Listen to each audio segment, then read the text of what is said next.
Okay, I've been talking about doing a video for quite a while about my disease. How I ended up where I am, what the story is behind all of that. Long story. I got about an hour, but hopefully it's not going to be that long. So, when I was about 11, I got mononucleosis. Really bad. So bad that, I was sick for at least a month. I was sick for a long.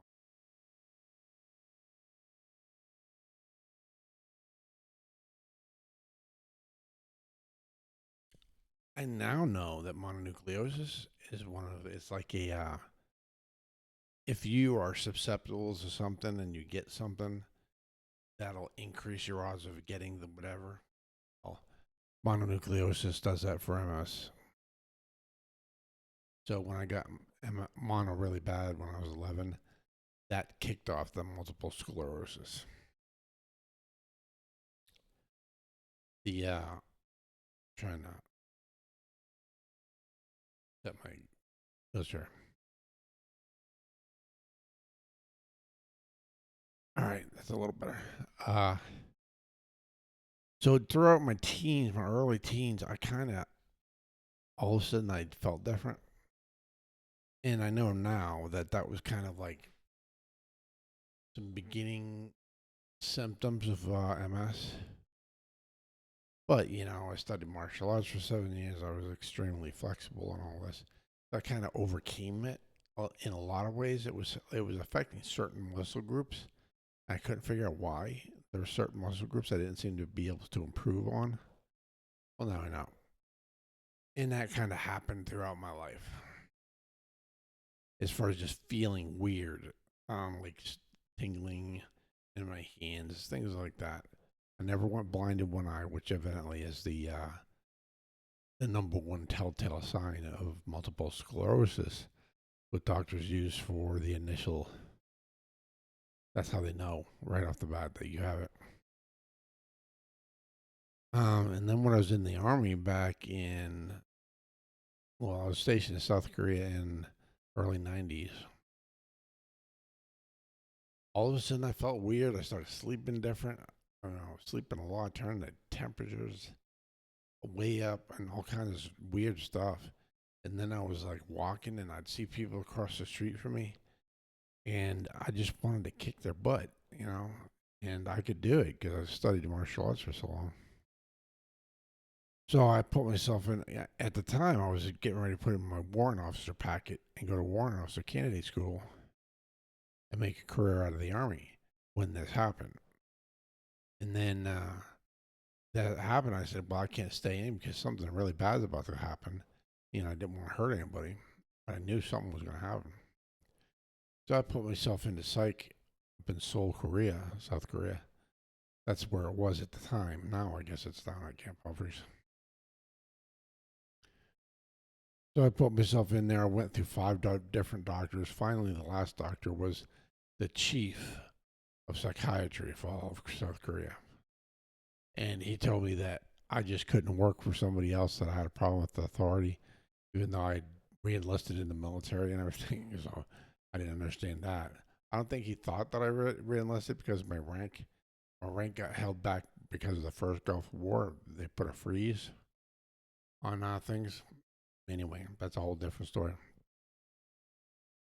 So, long story short, I ended up nothing. They didn't do anything because they wouldn't put anyone out. They thought I was trying to do a max cleaner, where I was trying to pretend I'm crazy to get put out. That's not what I was doing. Something was really wrong. And then it turned out that I well, I smarted off to some MPs about them not knowing what they were doing because they didn't. And I should have kept my mouth shut. They were fresh out of boot camp. And trying to make brownie points with my girlfriend, who at the time she was probably the hottest, if not one of the hottest girls in the Ville at the time. And somebody was trying to make time with her. And it wasn't working out so well. And so I told him that he couldn't do that. It wasn't a lawful order, blah, blah, blah. Well, he made something up. That's how that went. That's a whole other story how I got set up by the MPs. Well, they didn't double lock the handcuffs, and when he picked me up, he used the chain of the handcuffs. And when he picked me up off the ground, the right handcuff severed the nerves in the back of my hand. It went so tight. I had a cast on this arm for like 3 months. And so when I come up, my hand was turning black already, and I was mad because it hurt so bad. And I ended up a bunch of the MPs came to back them first three up, so there was like 7 of them all together. And I studied martial arts for 7 years, so handcuffs didn't bother me. So I commenced to kicking the shit out of them, and I put at least one of them in the hospital. I forget if I put a couple of them in the hospital that time because it happened again. I'm about to get to that, or if it was just the one that time. But then they put me in solitary. Said I was too dangerous. This, that, and the other. I got. The judge said that they can't charge me with what they charged me with because I was handcuffed at the time, which meant I was already in custody. So I got like the shortest sentence in the history of the army. I got like 5 months, and like 3 months was already time served kind of thing. So maybe 4, something like that. So then I got out, and because they lost my paperwork, the MPs in the military they cycle. They go to their MPs and they cycle into being guards in a prison, and that's how they cycle back and forth. And so all the MPs and all the guards knew each other. So the guard who was supposed to send me home lost my paperwork, and I was still there when I should have been I should have been in Florida. So I was still in South Korea. I stayed with my girlfriend. They had to process my paperwork. It took like 6 months. It was crazy. They were supposed to process my paperwork again. And one night, I was going up to get some cheese ramen from a shop that was like right next door to where me and my girlfriend were living off post. And as I was walking up to the door, I heard someone behind me say, "Oh, look who it is!" And I was like, I turned around and there were like I don't know six MPs walking up. One of them was a lieutenant, and they tried to. I knew right then and there that something was going to happen, so I was going to play it cool, get my ID and all that. Well, they handcuffed me anyway, but I waited until they handcuffed me, and then I commenced to kicking their asses again because I knew what was about to happen. And I put probably one at least. Like I said, I don't forget if it was the first time or the second time, but there was a couple of them, one of the 2 times, and there was one of the 2 times. The other ones I just kind of shocked a little bit.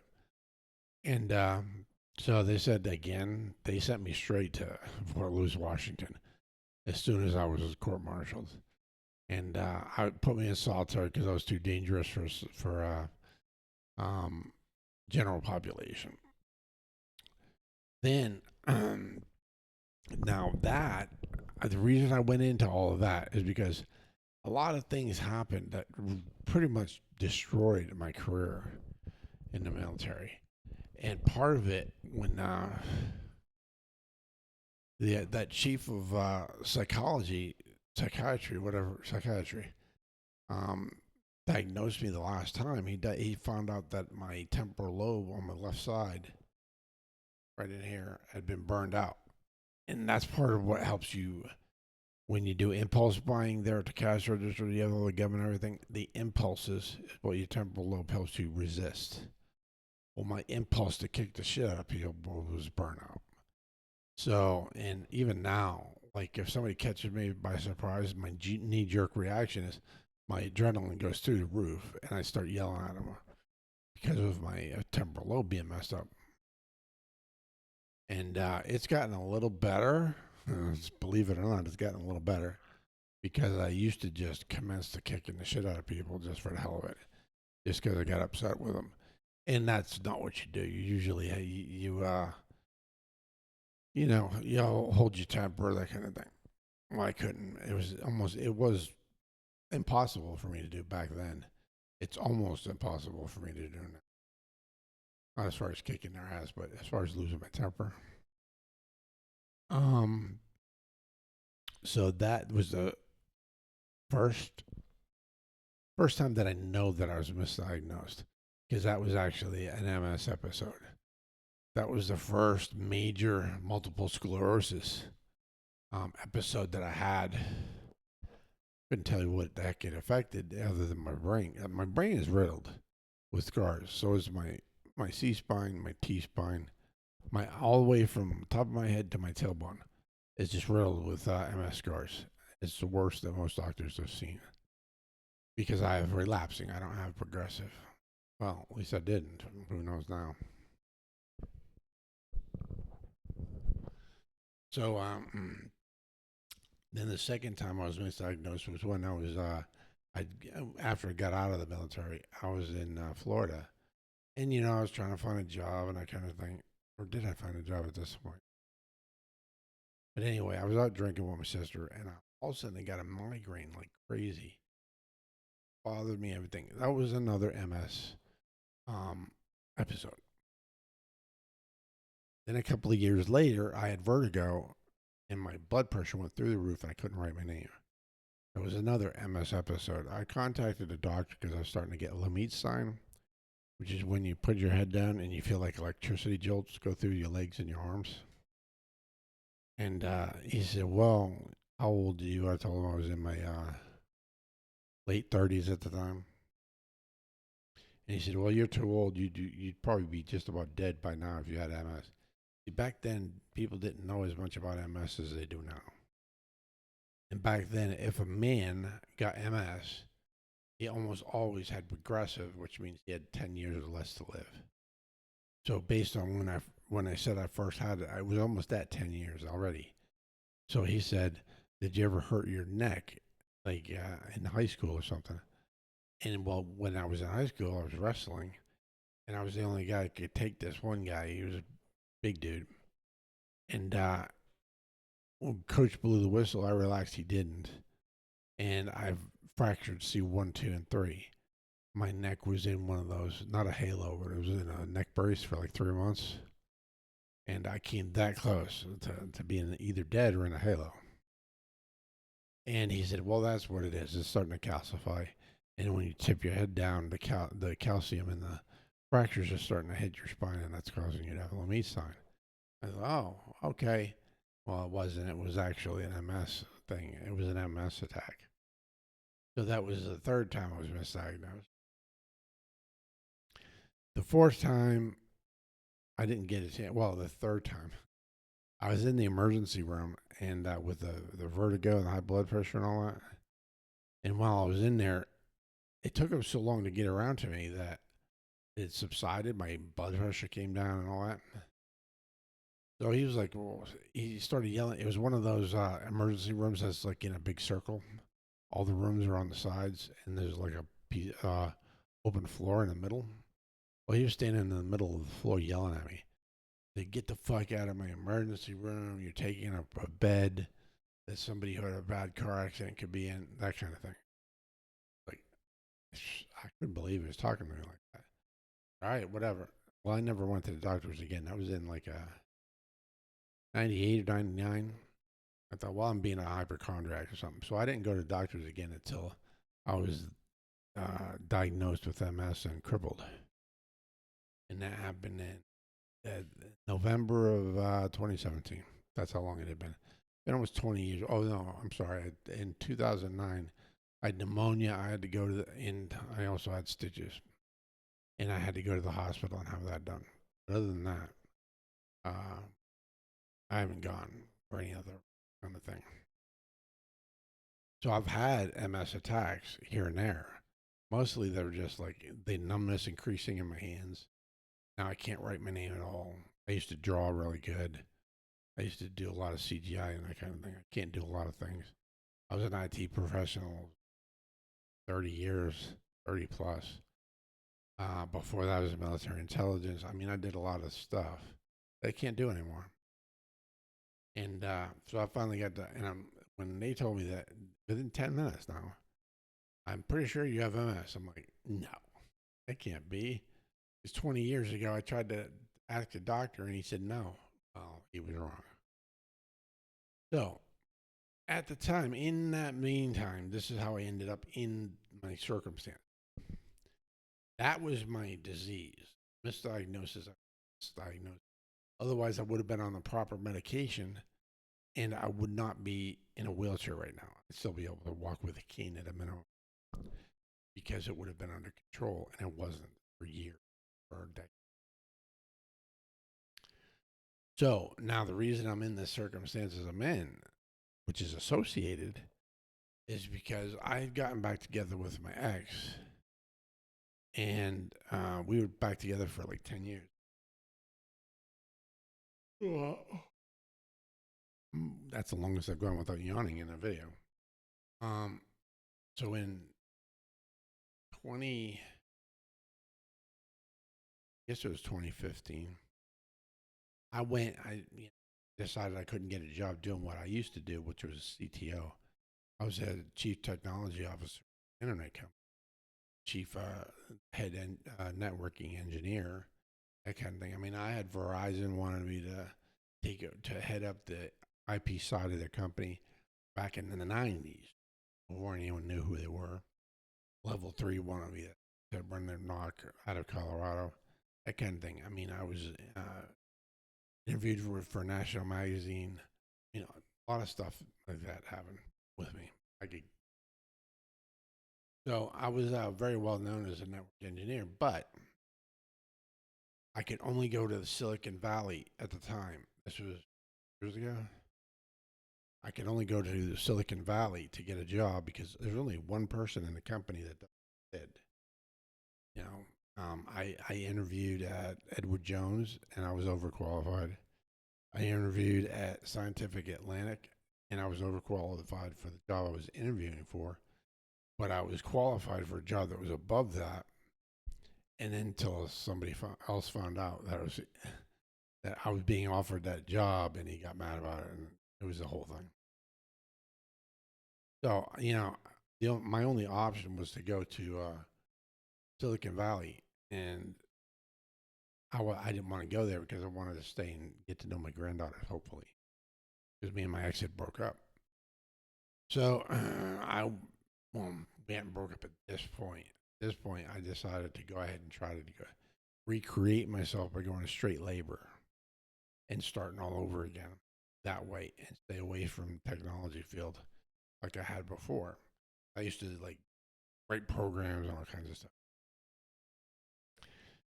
So I got a job, but for some stupid reason, because it was with a temp company, I had to wait. It was like 6 months before I got the start date for the job. I think she was trying to put me somewhere else, and I pushed the issue, and that's why she did what she did.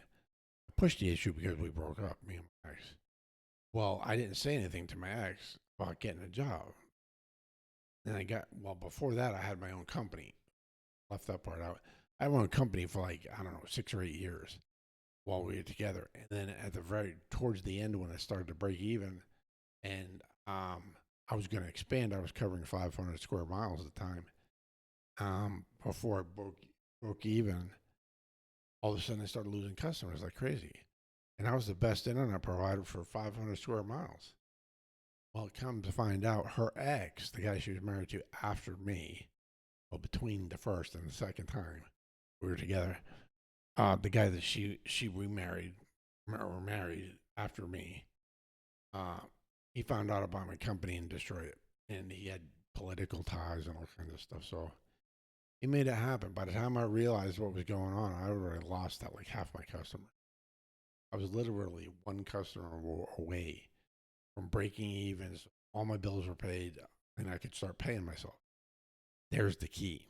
I did not pay myself the whole time that I had that company. I wasn't paying into Social Security, and I didn't realize until, I remade myself with a straight labor. I worked in a plastic recycling plant 2 years. Then I was an Uber driver because I got crippled, and I ended up. That's a whole other story. Should I tell it? Trying to be quick here. I was an Uber driver. Well, when COVID happened, I had another relapse. That's when wheelchair. I was walking with a cane before. And so I finally broke down, filed for disability. Well, Social Security turned around and told me, sorry, Charlie, you didn't pay in for the 3 years prior. Point thing, it turns out to be 3 years. For the 3 years prior, and unless I give them that money for the 3 years, I can't claim anything. So the only choice I had was to go on SSI, SIS, something like SIS. I don't know what it is, but basically I'm on Medicaid insurance, and I can't work at all. And they used to pay me when I was at home like $600 a month or something. And now that I'm in the nursing home, I don't get paid. I only get paid $30 a month, period. And I got Medicaid, and Medicaid is kind of hit or miss, really. You only have so many times to do it. It's a lot of rules to it. And that's why I'm in this situation. That's all I make every month is $30. If I make any more, I lose my Medicaid, which means I lose my insurance. I can't do that. So what I'm going to have to do is, without the government finding out about it, make enough money to where I can replace Medicaid and change my circumstances, and then start paying taxes, inform the government, all that stuff. Because if I inform them before I get to that point, they'll take away my Medicaid. So I have to cripdick.blockchain. That's cripdick.blockchain. I've got that as my common language, or whatever they call it, address to my wallet for Bitcoin, Ethereum, Cardano, Ripple, all of that.